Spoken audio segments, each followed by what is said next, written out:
Hello everyone.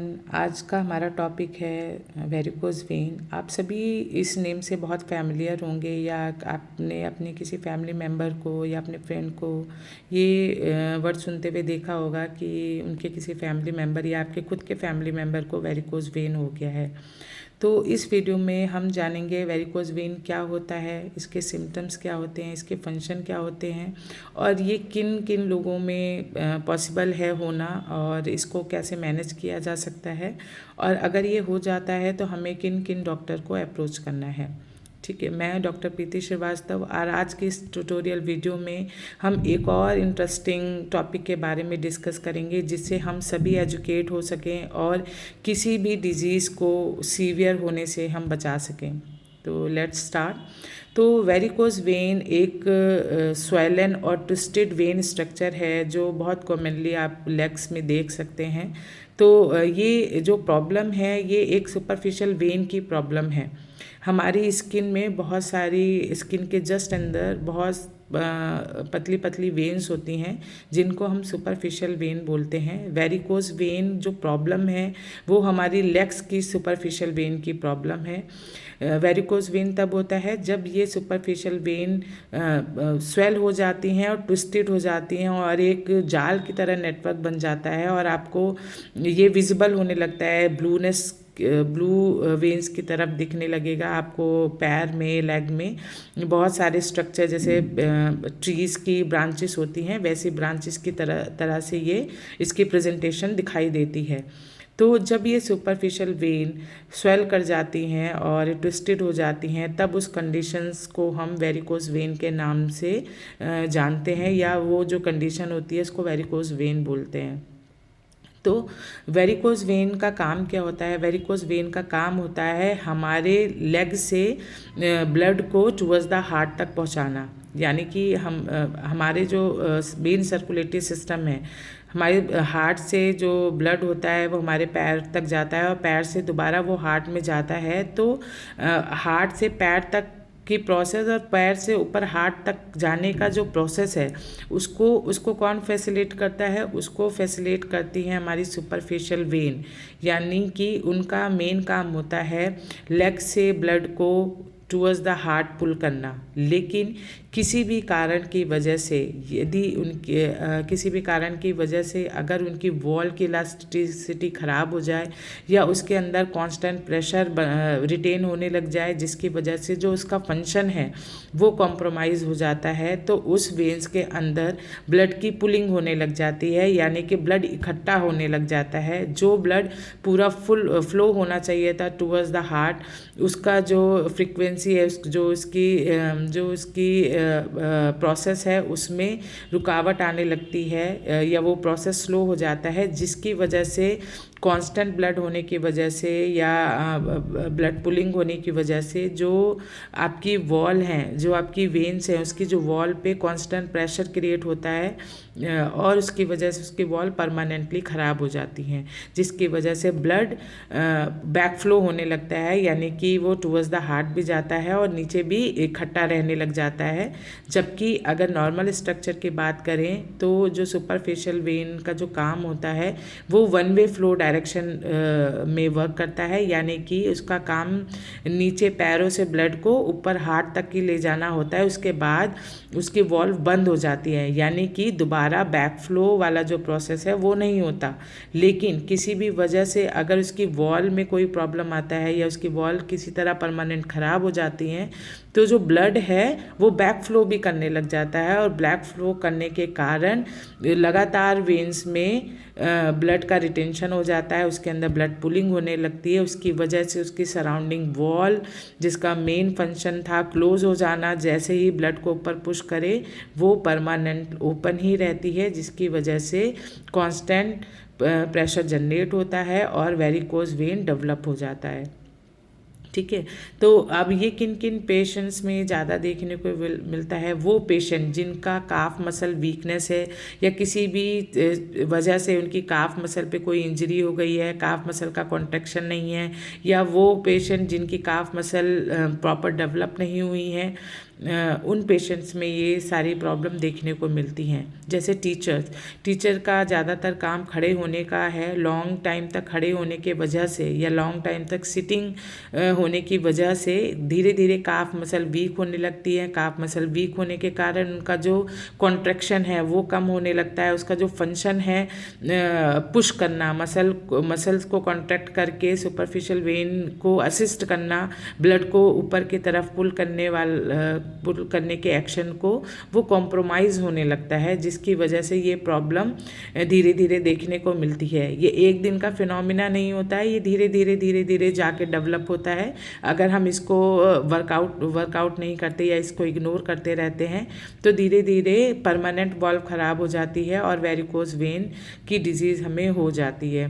तो वो सभी लोग जिनका काम बहुत लॉन्ग टाइम तक स्टैंडिंग का है, जितने भी आईटी सेक्टर वाले लोग हैं जिनका ज़्यादातर काम बैठने का है, उन लोगों में भी वेरिकोज वेन की प्रॉब्लम देखने को मिलती है, क्योंकि जिस मसल्स का हम ज़्यादा यूज़ नहीं करते वो मसल हमारी धीरे धीरे वीक होने लगती है और उसका फंक्शन कॉम्प्रोमाइज़ होने लगता है। तो बहुत फ्रिक्वेंटली क्वेश्चन पूछा जाता है, मैम हमें ये प्रॉब्लम क्यों हुई? तो ये प्रॉब्लम तभी हुई क्योंकि आप उस पर्टिकुलर मसल को आप यूज़ नहीं कर रहे, और जिस मसल का आप यूज़ नहीं करते वो डिसयूज़ होने लग जाती है और उसकी वजह से आपको ये प्रॉब्लम परमानेंट देखने को मिलती है। तो अगर हमें इसको मेंटेन करना है या किसी पेशेंट्स को ये प्रॉब्लम हो गई है तो हमें अपने नियर बाय किसी फिजिशियन से आप मिल सकते हैं, आप नियर बाय फिजियोथेरेपिस्ट से मिल सकते हैं या वस्कुलर सर्जन से मिल सकते हैं। तीन डॉक्टर्स हैं जिनको आप इस प्रॉब्लम के लिए अप्रोच कर सकते हैं, जो आपकी इस प्रॉब्लम को रिजॉल्व कर सकते हैं। क्या क्या रेड फ्लैग साइन होते हैं वेरिकोज वेन में जो आपको ध्यान में रखने हैं, और अगर ये साइन आपको देखने को मिलता है तो आप इमीडिएट आप अपने वस्कुलर सर्जन से ही कांटेक्ट करेंगे। अगर सडन आपको लेग में डिस्कलरेशन देखने को मिला या कोई भी अल्सर आपकी फुट में या काफ मसल के पास हो गया है सडन, लेकिन वो ठीक नहीं हो रहा है, तो आप या सडन ब्लीडिंग होने लगी है आपकी वेन से, तो आपको इमीडिएट अपने वस्कुलर सर्जन से मिलना है, क्योंकि ये एक सीवियरिटी की तरफ इशारा है या कोई भी इमरजेंसी आपको हो सकती है। तो अगर ये 3 चीज़ें आप नोटिस कर रहे हैं पेशेंट्स में, तो आपको बिना किसी सेकंड थॉट के अपने वस्कुलर सर्जन से अपॉइंटमेंट लेना है और उनको शो करना है। इन जो लाइटर केसेस होते हैं, जो वेरिकोज का जो ग्रेड या जनरल केस होता है, जिसमें खाली आपको पेशेंट्स को स्वेलिंग और नमनेस और बर्निंग या पेन का प्रॉब्लम होता है, उस कंडीशन में आप अपने नियर बाय फिजियोथेरेपिस्ट से मिल सकते हैं। आपका फिजियोथेरेपिस्ट आपको अच्छे से असेस करके आपका डॉपलर स्कैन चेक करके या आपके जो भी आपको डायग्नोस्टिक टेस्ट कराने हैं या जो भी रिलेवेंट टेस्ट होंगे वो आपके साथ करेंगे, जिससे कि हम वेरिकोज वेन को डायग्नोस कर पाएँ कि एग्जैक्टली आपको वेरिकोज वेन है कि नहीं है। उसके बाद उसके जो रिहैबिलिटेशन है, क्या रिहैबिलिटेशन करना है, क्या आपको एक्सरसाइज करना है, क्या आपको प्रिकॉशन करना है, वो आपको बता सकते हैं। तो सही टाइम पे सही डॉक्टर को अप्रोच करके आप अपनी डिजीज़ को वहीं पर रोक सकते हैं, उसकी सीवियरिटी को आप रोक सकते हैं। ठीक है, तो अब मैं बात करती हूँ कि वो पेशेंट जिनको वेरिकोज ऑलरेडी डायग्नोज है और वस्कुलर सर्जन से भी मिल चुके हैं, लेकिन फिर भी उनको प्रॉब्लम है कि उनको पेन रहता है या इवनिंग होते होते सीवियर काफ में पेन हो जाता है, सो नहीं पाते हैं, खड़े नहीं हो पाते हैं, तो उन पेशेंट्स को घर पे ऐसी क्या चीज़ वो छोटी छोटी चीज़ें करें जिससे उनके पेन में ईज़ हो। तो सबसे पहले अगर आपको ये सारी चीज़ें हो रही हैं तो आप घर में कंप्रेशन स्टॉकिन का यूज़ कर सकते हैं। अगर आपको लगता है घर में आपको 3-4 घंटे का खड़े होने का काम है या बैठने का काम है, तो आप स्टॉकिन्स का यूज़ करिए। स्टॉकिन्स आपको असिस्ट करती है काफ मसल को कॉन्ट्रैक्शन कराने में और आपकी जो ब्लड फ्लो है उसको टूवर्ड्स द हार्ट तक पहुंचाने में हेल्प करती है, जिसकी वजह से आपको इमीडिएट स्वेलिंग में भी रिलीफ मिलेगा और पेन में भी रिलीफ मिलेगा। दूसरा, आप अपने स्किन को स्मूथ रखें, आप उसको हाइड्रेटेड रखें, आप उसको मॉइस्चराइज रखें, जिससे आपकी जो बर्निंग की सेंसेशन है, ईचिंग की सेंसेशन है, वो आप इम्प्रूव कर सकते हैं। तीसरा, आप एंकल फुट पंप कर सकते हैं, एंकल रोटेशन कर सकते हैं। एंकल की सारी जितनी भी एक्सरसाइजेज आप घर पे कर सकते हैं, इसको 15 to 20 रिपीटेशन ईच डे करिए और दिन में 3 बार रिपीट करिए। हील रेस करने वाली एक्सरसाइज को आप रिपीट करिए। तो ये सारी चीज़ें आपकी काफ मसल को एक्टिवेट करती हैं, उनके फंक्शन को इम्प्रूव करती हैं। जैसे ही आपकी काफ मसल इम्प्रूव होती है, आपको सिम्टम रिड्यूस होने लगते हैं, आपकी स्वेलिंग भी रिड्यूस होने लगती है। फोर्थ, जेंटल आप मसाज कर सकते हैं।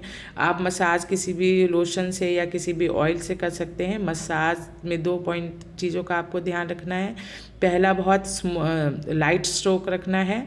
दूसरा, जो मसाज का डायरेक्शन होगा वो 1 वे डायरेक्शन होना चाहिए, मतलब आप उसको दोनों साइड से रब नहीं करेंगे। डायरेक्शन फुट से लेकर टुवर्ड्स द थाई के साइड होना चाहिए, थाई से टुवर्ड्स द फुट नहीं होना चाहिए। ओके, तो हमें मसाज करते समय 2 बहुत इंपॉर्टेंट चीज़ों का ध्यान रखना है। पहला, प्रेशर बिल्कुल भी हाई नहीं रखेंगे, बहुत जेंटल प्रेशर रखेंगे। दूसरा, उसका 1 वे डायरेक्शन होना चाहिए और डायरेक्शन फुट से लेकर आपका थाई तक होना चाहिए। फोर्थ पॉइंट है, लेग को एलिवेशन करना अबव द हार्ट। आप लेट कर लेग को पूरा एलिवेट करेंगे अबव द हार्ट और उस पोजीशन को 10 to 15 मिनट आपको मेंटेन रखना है, जिससे कि ऑटोमेटिकली एंटी ग्रेविटी जो आपका वेन्स का फंक्शन है वो प्रॉपरली हो सके और जो कलेक्शन ऑफ ब्लड है जो आपके लेग्स में कलेक्ट हो गया है या पूल हुआ है वो टुवर्ड्स द हार्ट जा सके और आपको सिम्टम से इमीडिएट रिलीफ मिल सके। फिफ्थ है, हाई हील नहीं पहनना है, फ्लैट शूज़ का या फ्लैट किसी भी स्लीपर का यूज़ नहीं करना है। ऐसे स्लीपर, ऐसे फुटवेयर का यूज़ करना है जिसमें शॉक एब्जॉर्बर हो और थोड़ा सा वो आपको हाइट प्रोवाइड करे। ना ज़्यादा हाइट रखना है, ना बिल्कुल फ्लैट स्लीपर पहनना है आपको, ठीक है। तो फुटवेयर का भी बहुत बड़ा रोल होता है। और जो भी ओबीस पेशेंट्स हैं उनको तो स्पेशल ध्यान रखना है, वो साइकिलिंग कर सकते हैं, वॉक कर सकते हैं, आप स्क्वाटिंग कर सकते हैं। ये सारी चीज़ें अगर आप करते हैं तो ऑटोमेटिकली आप अपने काफ मसल को स्ट्रेंथन करते हैं, उनके अंदर एक्टिवेशन क्रिएट करते हैं, उनके कॉन्ट्रैक्शन को कराते हैं, जिससे आपकी जो काफ मसल हैं वो प्रॉपर फंक्शन कर पाती हैं और जो आपका एनाटॉमिकल फंक्शन है, जो आपका फंक्शन बॉडी ऑटोमेटिक करता है वो फैसिलेट होने लगता है और आपकी जो वेरिकोज वेन है वो इम्प्रूव होने लगती है। उससे होने वाली जो सिम्टम्स हैं वो आपके इम्प्रूव होने लगते हैं। सिक्स्थ है, आप हाइड्रेटेड रहिए। कॉन्स्टिपेशन जिन पेशेंट को होता है उन पेशेंट में भी वेरिकोज वेन के सिम्टम्स बढ़ सकते हैं, क्योंकि ऑलरेडी आपकी वेन्स में प्रेशर रहता है। जब भी आप कॉन्स्टिपेशन होते हैं और आप फ्रेश होने जाते हैं तो और कांस्टेंट प्रेशर क्रिएट होता है, जिसकी वजह से सिम्टम्स और पेन इमीडिएट आपके सीवियर हो सकते हैं। तो डाइट में आप फाइबर फूड ज़्यादा अपना फॉलो करिए, जिससे कि आप कॉन्स्टिपेशन को रिड्यूस कर सकें। तो ये सारी रेमेडीज़ आप करके आप अपने वेरिकोज वेन को मैनेज कर सकते हैं घर पे। रेगुलर फॉलोअप आपको फिजियोथेरेपिस्ट से भी रखना है, रेगुलर फॉलोअप आपको अपने वस्कुलर सर्जन से भी रखना है। और कि अगर कोई क्लॉटिंग या कोई भी अल्सर या कोई भी ऐसी थ्रेटनिंग या लाइफ थ्रेटनिंग कंडीशन अगर है तो उसको हमें उसी पॉइंट पे रोकना है। तो रेड फ्लैग साइन को ऑब्जर्व करते रहना है, स्किन केयर करनी है, रेगुलर एक्सरसाइज करनी है। अगर आप ये सारी चीज़ें रोज़ फॉलो करते हैं तो आप अपने वेरिकोज वेन की सिम्टम्स को इम्प्रूव कर सकते हैं और हेल्दी लाइफ को स्पेंड कर सकते हैं। जो आपकी पेनफुल नाइट होती है उसको आप ख़त्म कर सकते हैं परमानेंटली। आई होप ये सारी इन्फॉर्मेशन आप लोग को पसंद आई होगी, आप लोग को यूज़फुल लगी होगी। तो आप इसको ज़्यादा से ज़्यादा अपने फ्रेंड, अपने फैमिली में शेयर करिए, जिससे सभी लोग अवेयर हो सकें और किसी भी बीमारी को सीवियरिटी की तरफ जाने से हम रोक सकें। आई होप आप सभी लोगों को ये यूज़फुल लगा हो। अगर आपको किसी और टॉपिक के बारे में जानना है या समझना है तो आप मुझे कमेंट बॉक्स में टेक्स्ट कर सकते हैं, मैं नेक्स्ट वीडियो उसी पे बनाऊंगी, वरना मैं फिर नेक्स्ट वीडियो किसी और टॉपिक पे लेके आपसे मिलती हूँ। तब तक के लिए stay happy and healthy. Thank you so much.